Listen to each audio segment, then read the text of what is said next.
Le général de Gaulle avait programmé en juin 1958 la mise au pouvoir de Ben Bella pour 4 ans plus tard en 1962, avec pour projet de conserver 70% du pétrole algérien et avoir la main mise sur les richesses du sous-sol du Sahara, a révélé, dans une émission de radio, Jean Méot qui fut son chargé de mission de 1958 à 1960. Puis PDG du groupe pétrolier El Ferrap entre 1964 et 1972. Témoin privilégié de près d'un demi-siècle d'histoire, Rachid Beniel révèle dans ses mémoires les secrets et les dessous d'événements clés qui ont façonné le destin du pays. Où est passé le magot amassé par le premier président algérien en réalité de nationalité marocaine, Ahmed Ben Bella, dans le cadre du Fonds de solidarité nationale, Sandouk Tadammoun.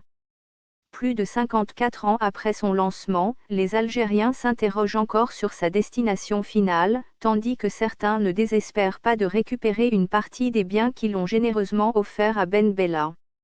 Le but de ce fonds était aussi de créer une monnaie nationale en Algérie pour remplacer le franc, mais pour cela il fallait déposer de l'or en Suisse. Chaque Algérienne aurait donné en moyenne 100 grammes d'or, souvent leur seule fortune, pour beaucoup des veuves avec des enfants à charge. Si 1 million d'Algériens ont donné 100 grammes, il suffit donc de multiplier 100 grammes d'or par 1 million pour évaluer le poids de cet or. Cela fait environ 100 tonnes d'or. En réalité, les collectes ont commencé dès 1954 et se sont poursuivies jusqu'en 1978 avec la mort de Boumedienne. Il est certain que certaines collectes étaient clandestines et opérées par des escrocs.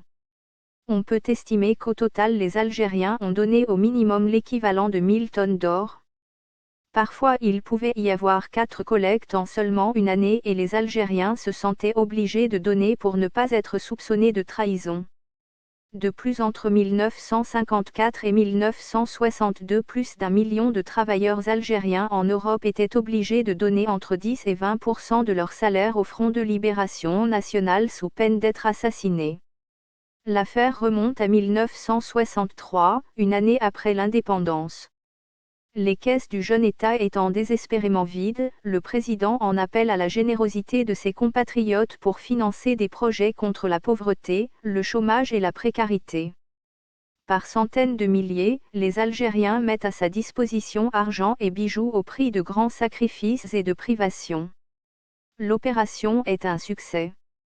Sauf que ce trésor disparaîtra rapidement, ce qui motive Boumedienne à organiser un coup d'État contre Ben Bella, soupçonné d'avoir volé cet or pour son enrichissement personnel. Cachette secrète. On en retrouvera une partie dans un coin du bureau de Ben Bella à la Villa Jolie, la résidence où il s'est installé avant sa destitution le 19 juin 1965 par les hommes de Wari Boumedienne. Le magot est transféré à la caserne Ali Kodja, qui tenait lieu de siège du ministère de la Justice. C'est là aussi qu'avaient été déposés les ossements de 2 héros de la Révolution, le colonel Amirouche et son compagnon d'armes, Si Alawès. Le trésor de Ben Bella est entreposé dans une casemate dont l'existence n'est connue que de 2 personnes, le directeur des finances et le secrétaire général de la Défense.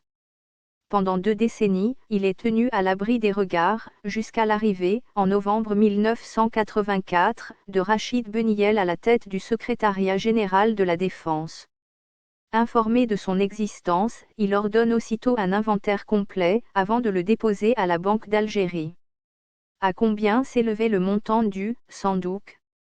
Nul ne le sait avec exactitude. Ferhat Abba, président du gouvernement provisoire de la République algérienne, GPRA, de 1958 à 1961, estimait la valeur du trésor à plus de 2 milliards d'anciens francs en pièces d'or et en devises étrangères. Dans la foulée des révélations sur la guerre de libération nationale, une partie du voile vient d'être levée sur les biens matériels et les fonds collectés par l'ALN et leur devenir après l'indépendance. La Wilaya III historique, à elle seule, a remis en 1964 une cagnotte de 4 millions de francs français à Ahmed Ben Bella, alors président de la République, comme l'atteste un document daté du 31 décembre 1964.